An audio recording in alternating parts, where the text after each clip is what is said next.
اعوذ باللہ من الشیطان الرجیم بسم اللہ الرحمن الرحیم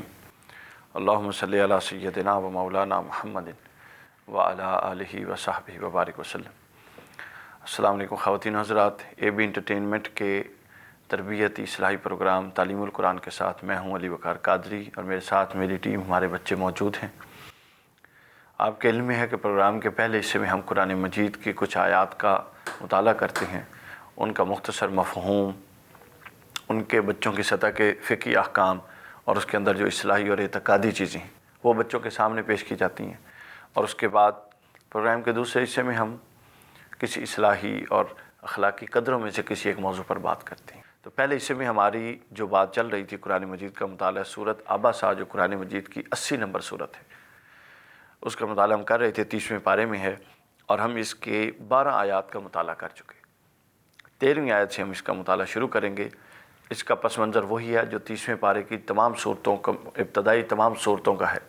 کہ قیامت کے اس بات پر، ایمان بالآخرت کے اس بات پر یہ صورتیں نازل ہوئیں، اور اس میں قیامت کے مختلف پہلو، مختلف انسان کی ذات کے اندر کے دلائل دے کر، پھر خارجی دلائل دے کر، مختلف نوعیت کے جملہ دلائل دے کر انسان کو عقلی طور پر قائل کرنے کی کوشش کی گئی، اور قائل کیا گیا کہ یقیناً ان دلائل کی روشنی میں انسان اس بات کا انکار نہیں کر سکتا کہ ایک آخرت ہوگی اور ہر انسان اللہ کے حضور جواب دہ ہوگا۔ 13ویں آیت سے مطالعہ کرتے ہیں اس کا۔ اعوذ باللہ من الشیطان الرجیم بسم اللہ الرحمن الرحیم۔ فی صحف مکرمۃ مرفوعۃ مطہرۃ بأیدی سفرۃ کرام برارہ قتل الانسان ما اکفرہ من ای شیء خلقہ من نطفۃ خلقہ فقدرہ ثم السبیل یسرہ۔ یہ خواتین و حضرات آیت نمبر 13 سے آیت نمبر 20 تک 7 آیات، جس میں اس موضوع کو جو اس کی آیت نمبر 12 تک کلوز کیا گیا تھا، وہ قصہ تھا حضرت ابن ام مکتوم رضی اللہ تعالیٰ عنہ صحابی کا قصہ تھا، اس کو مکمل کر کے اس کے بعد اس کے فوری بعد یہ والا حصہ شروع ہو گیا۔ ان کا پہلے ہم ترجمہ پڑھ لیتے ہیں عرفان القرآن، اس کے بعد ہم اس کی تفصیل پر جائیں گے۔ فی صحف مکرمہ، یہ جو قرآن مجید ہے یہ معزز و مکرم اوراق میں لکھی ہوئی ہیں یہ آیات، مرفوعۃ مطہرہ، جو نہایت بلند مرتبہ اور پاکیزہ ہیں، بے ایدی سفرۃ، یہ ایسے سفیروں اور کاتبوں کے ہاتھوں سے آگے پہنچی ہیں، کرامن برارہ، جو بڑے صاحبان کرامت اور پیکران اطاعت ہیں، قتل الانسان ما اکفرہ، ہلاک ہو وہ بدبخت انسان، کیسا ناشکر ہے جو اتنی عظمت، جو اتنی عظیم نعمت پا کر بھی اس کی قدر نہیں کرتا۔ من ای شیء خلقہ، اللہ نے اسے کس چیز سے پیدا کیا ہے، من نطفۃ خلقہ فقدرہ، ایک نطفہ سے اس کو پیدا فرمایا، پھر ساتھ ہی اس کا خواص اور جنس کے لحاظ سے تعین فرما دیا۔ ثم السبیل یسرہ، پھر تشکیل، ارتقاء اور تکمیل کے بعد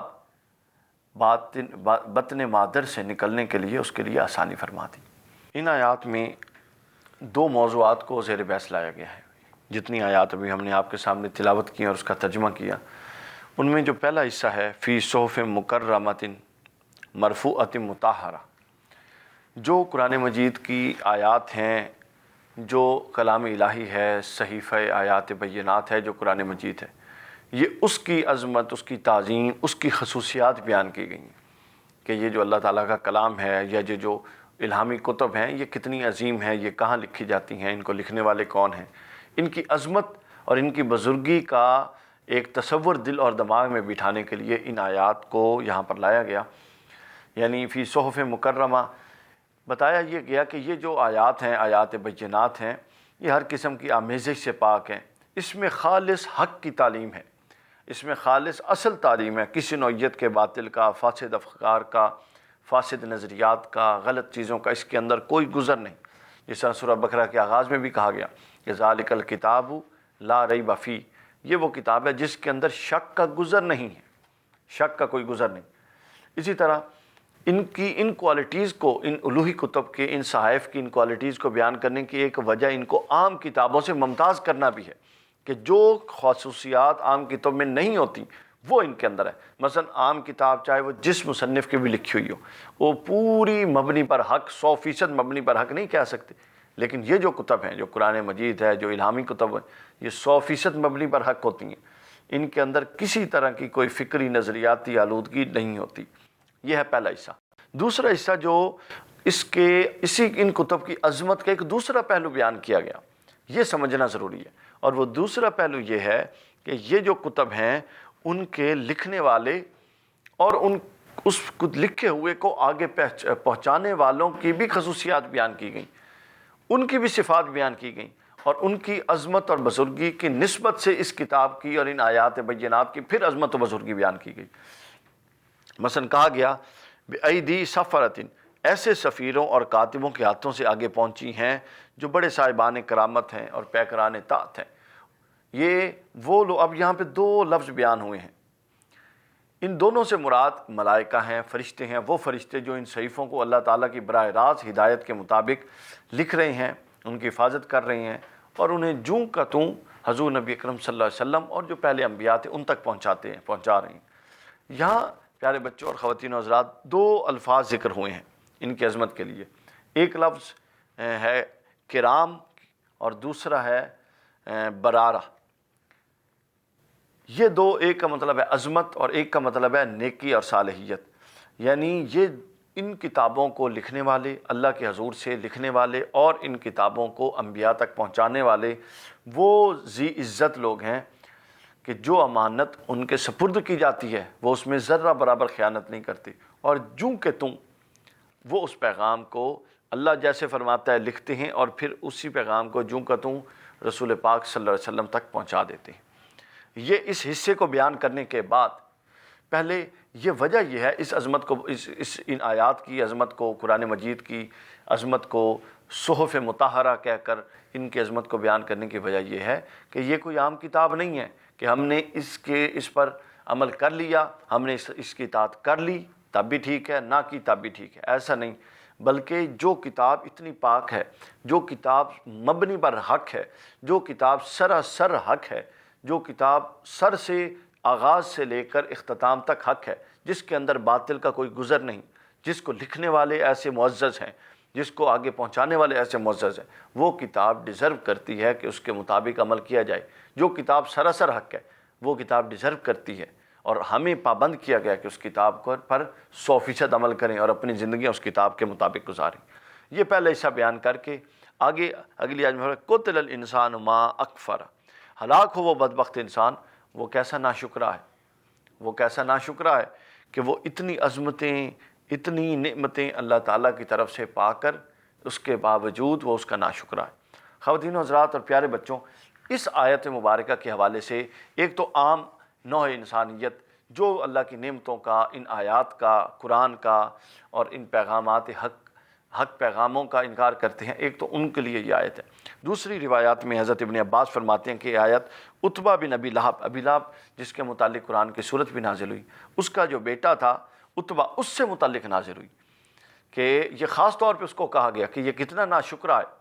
کیونکہ اس سے متعلق ایک روایت میں ہے کہ جب سورہ نجم نازل ہوئی تو وہ مرتد ہو گیا، پہلے اسلام قبول کیا پھر مرتد ہو گیا، اور اس نے کہا میں پورے قرآن پر ایمان لاتا ہوں سوائے سورہ لہب کے، سوائے سورہ نجم کے۔ اور اسی طرح دوسری روایت میں ہے کہ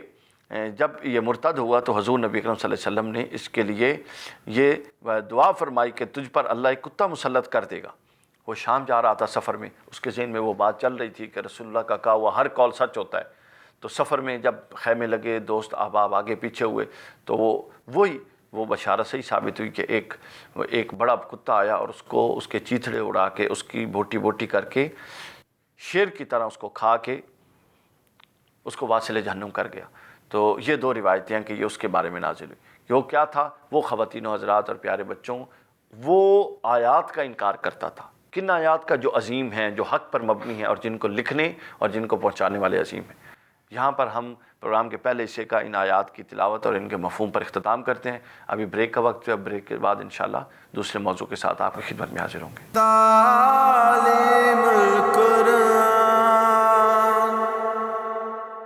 ویلکم بیک خواتین و حضرات، پروگرام کے دوسرے حصے میں ہم آپ کو خوش آمدید کہتے ہیں۔ دوسرے حصے میں آپ کے علم میں ہے کہ ہم وہ اخلاقی قدریں اور وہ دین کی بنیادیں جو معاشرت سے متعلق ہیں اور جن سے پورے کے پورے دین کا وجود قائم ہے، وہ چونکہ اب ان کا فقدان ہے، وہ زمین بوس ہو چکی ہیں، تو ان کے احیاء کے لیے ہم بات کرتے ہیں۔ آج ہم بات کریں گے رحمت کے حوالے سے، رحم کرنے کے حوالے سے، کہ اللہ تعالیٰ اپنی مخلوق پر کیسے رحم کرتا ہے اور ہم سے وہ کیا تقاضا کرتا ہے کہ ہم کس طرح ایک دوسرے کے ساتھ رحم سے پیش آئیں، اور رحم کے حوالے سے ہمیں کیا تلقین کی گئی ہے۔ رحم کا لفظ آتے ہی پیارے بچوں پہلی بات جو ذہن میں آتی ہے وہ یہ آتی ہے کہ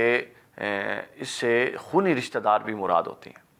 تو خونی رشتہ دار کے ساتھ بھی نرمی اور حسن سلوک کا حکم ہے، اور اولین حکم ہے، اور نہ صرف خونی رشتہ داروں کے ساتھ بلکہ تمام انسانوں کے ساتھ، تمام دوستوں کے ساتھ، اہل محلہ کے ساتھ، رشتہ داروں کے ساتھ، گلی میں رہنے والوں کے ساتھ، تمام کے ساتھ نرمی سے، رحم سے پیش آنے کا ہمیں حکم دیا گیا۔ حضور نبی اکرم صلی اللہ علیہ وسلم نے فرمایا کہ اللہ تعالیٰ اس پر رحم نہیں فرماتا جو لوگوں پر رحم نہیں فرماتا۔ یعنی اگر ہم اللہ تعالیٰ کی رحمت کا مستحق ہونا چاہتے ہیں تو اس کے لیے شرط یہ ہے کہ ہم لوگوں کے ساتھ رحمت سے پیش آئیں، لوگوں کے ساتھ نرمی سے پیش آئیں، لوگوں کے ساتھ شفقت سے پیش آئیں۔ اور دوسری روایت میں حضور نبی اکرم صلی اللہ علیہ وسلم نے فرمایا لیس منا من لم یرحم صغیرنا ومن لم یوقر کبیرنا، کہ وہ شخص ہم میں سے نہیں جو ہمارے چھوٹوں پر رحم نہیں کرتا، اور وہ شخص بھی ہم میں سے نہیں جو ہمارے بڑوں کی عزت نہیں کرتا۔ اب جب آپ رحم کرنے کے لیے اپنے گھر میں، معاشرے میں، خاندان میں غور کرتے ہیں تو دو طبقے پیش آتے ہیں۔ ایک طبقہ تو وہ ہے جو ہم سے چھوٹا ہے، ایک طبقہ وہ ہے جو ہم سے بڑا ہے۔ ہم سے چھوٹا اور ہم سے بڑا ہونے میں دو چیزیں مراد ہو سکتی ہیں، عمر میں چھوٹا ہونا اور عہدے میں، مقام و منصب میں چھوٹا ہونا، یا عمر میں بڑا ہونا اور عہدے میں، مقام و منصب میں بڑا ہونا۔ اس لیے حدیث پاک چونکہ مطلق ہے، اوپن ہے، اس کو کسی چیز کے اندر، اس میں کسی چیز کی قید نہیں لگائی گئی، تو لہٰذا اس سے دونوں مرادیں لی جا سکتی ہیں کہ اگر کوئی عمر میں ہم سے بڑا ہے تو ہم پر لازم ہے، اور اس حدیث کے روح سے ہم پر واجب ہے، اللہ کے رسول کا حکم ہے کہ ہم ہر بڑے کی عزت کریں، اس کی تکریم کریں، اس کے ساتھ ادب اور احترام سے پیش آئیں۔ یہ ضروری نہیں کہ وہ بڑا جو ہے وہ ہمارے رشتہ داروں میں سے کوئی بڑا ہو، ہمارے خاندان میں کوئی بزرگ ہوں، ضروری نہیں، ان کے ساتھ تو پیش آنا ہی ہے، لیکن جو بھی بزرگ ہیں وہ کسی ہمارے ہمسائے میں رہتے ہیں، ہمارے رشتہ دار نہیں ہیں، سڑک پہ کہیں پہ ہمارا سامنا ہو گیا، دفتر میں سامنا ہو گیا، اسکول میں سامنا ہو گیا، کہیں پر بھی سامنا ہو گیا، جو عمر میں ہم سے بڑا ہے، رسول پاک صلی اللہ علیہ وسلم نے فرمایا کہ اس کے ساتھ ادب اور احترام سے پیش آیا جائے، اور جو ہم سے عمر میں چھوٹا ہے آپ نے فرمایا کہ اس کے ساتھ رحمت سے، شفقت سے، نرمی سے پیش آیا جائے۔ اور اسی طرح عہدے کی بات ہے، اگر کوئی مقام و منصب میں بڑا ہے تو اس کو چاہیے کہ جو مقام و منصب میں اس سے چھوٹے ہیں، اس کے ماتحت آتے ہیں، ان کے ساتھ نرمی کرے، اور جو مقام و منصب میں چھوٹا ہے اس کو چاہیے کہ جو مقام اور منصب میں اس سے بڑا ہے، اللہ نے اس کو بڑا مقام دیا ہے، تو اس کے اس مقام کو تسلیم کرتے ہوئے اس کی عزت بجا لائے، اس کی تکریم کرے، اس کے عہدے اور منصب کا پاس رکھے۔ اسی طرح جو حکمران ہے اس کا منصب بڑا ہے، رعایا کا منصب چھوٹا ہے، تو حکمران پر فرض ہے کہ وہ رعایا کے ساتھ نرمی کرے، شفقت کرے۔ اور رعایا کے ساتھ نرمی اور شفقت کیا ہے؟ رعایا کے حقوق پورے کرنا، اس کے ساتھ عدل و انصاف کرنا، کسی پر ظلم نہ ہونے دینا، اور اگر کسی پر ظلم ہوا تو اس کو انصاف میسر کرنا۔ جس معاشرے میں انصاف نہیں ہوتا اس معاشرے کا آگے چلنا ممکن نہیں ہوتا، وہ معاشرہ آگے پنپ نہیں سکتا، وہ معاشرہ آگے ترقی نہیں کر سکتا، بلکہ انصاف کا فقدان معاشرے کو برباد کر دیتا ہے۔ اور حضرت علی نے فرمایا تھا کہ معاشرہ کفر پر چل سکتا ہے لیکن ناانصافی پر نہیں چل سکتا۔ تو یہ انصاف دینا، ہر ایک کو اس کی سطح، اس کے مقام، منصب اور اس کی اہلیت کے مطابق اس کو وسائل میسر کرنا، یہ پھر حکومت اور ریاست کی ذمہ داری آ جاتی ہے۔ اور جو عوام ہے، رعایا ہے، اس کو یہ چاہیے کہ حکومت اور ریاست کے بنائے ہوئے جو قوانین ہیں، جو مطلب کسی طرح کے بھی قوانین ہیں، ان کی پاسداری کرے۔ یہ ایک پورا کا پورا کانسیپٹ ہے جو اس حدیث میں سمجھایا گیا، اور قرآن مجید میں بھی کئی جگہ پر، اور اسلام کا ایک بنیادی تصور ہے کہ ہم اپنے جو ریلیشننگ ہے، جو بیہیویئر ہے، جو ایٹیٹیوڈ ہے، اس کو اچھے خطوط پر ایک دوسرے کے ساتھ پھیلائیں۔ اور اس میں دو طبقات مینشن کیے گئے، ایک طبقہ ہم سے بڑا مقام منصب میں کسی بھی سطح میں، اور ایک طبقہ ہم سے چھوٹا۔ تو بڑے طبقے سے ڈیل کرنے کی بھی اصولی رہنمائی دے دی گئی،